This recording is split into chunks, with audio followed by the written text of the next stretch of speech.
To Brandon Judd right now, the National Border Patrol Council president. Brandon, always good to have you, and thanks for joining us today. Let me get your take, Brandon, on a little bit about what Casey was reporting, and that is that the numbers continue to surge, record numbers at that. I guess the next question is, how long does this go on? Yeah, Neil, let me get to that. But to give you context, you see some Florida flags behind me. I'm in Florida right now with Kat Cammack, Congresswoman Kat Cammack. She's doing a great job to bring attention to this issue. I'm from the southwest border, but this clearly shows that every border is a border state. But when you look at those numbers, when you look at what we're dealing with right now, as the numbers continue to increase, we continue to get overwhelmed with everything that we have to do with when we're processing those illegal border crossers. And what that does is that allows all of the drugs to flow into the United States. That's what's coming up to Florida. That's what's going to Maine, Iowa, Nebraska. And that's what's killing so many of our U.S. citizens. We have got to be able to get illegal immigration under control. And if we can get that under control, then we can go after the cartels. We can go after their profits. We can go after all of those dangerous things that are coming into the United States, which includes criminal aliens, aliens from special interest countries, all of those things that want to do harm here in the United States. But we have to have the proper policy to do it. And right now, we're just not getting those.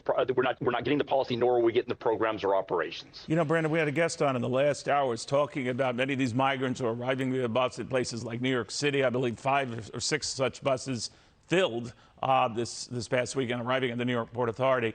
And oftentimes those people get off the bus and they can go wherever they want. They're given a slip of paper for a return court date and all that.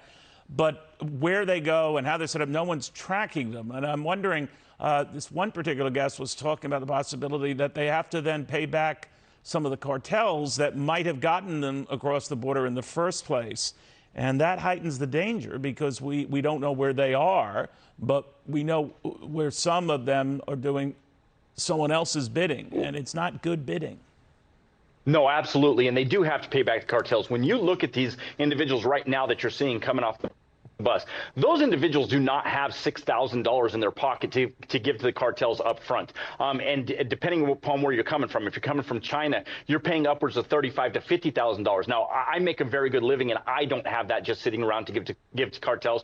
These individuals do not either. These people are going into indentured servitude in order to pay back the cartels. And unfortunately, for young women and children, that oftentimes means the sex trade, which is very dangerous for them. And that's what's very, very frustrating to all of us. We want to protect the sanctity of life. We want to ensure that individuals are free to make proper choices. But when they're indebted to the cartels, they have to do everything that they can to pay them back because their families back in their home countries, they rely upon that. And if they don't pay them back, it's going to be the families that end up paying for it. And that's the serious danger. And that's why we're so frustrated right now. We don't understand why the Biden administration doesn't recognize that what they're doing is they're putting vulnerable women and children in harm's way with their reckless policies. When you have open border policies, and what I mean by that, it's the reward. It's when we catch them and we release them. That's the reward, and that's the open border policy.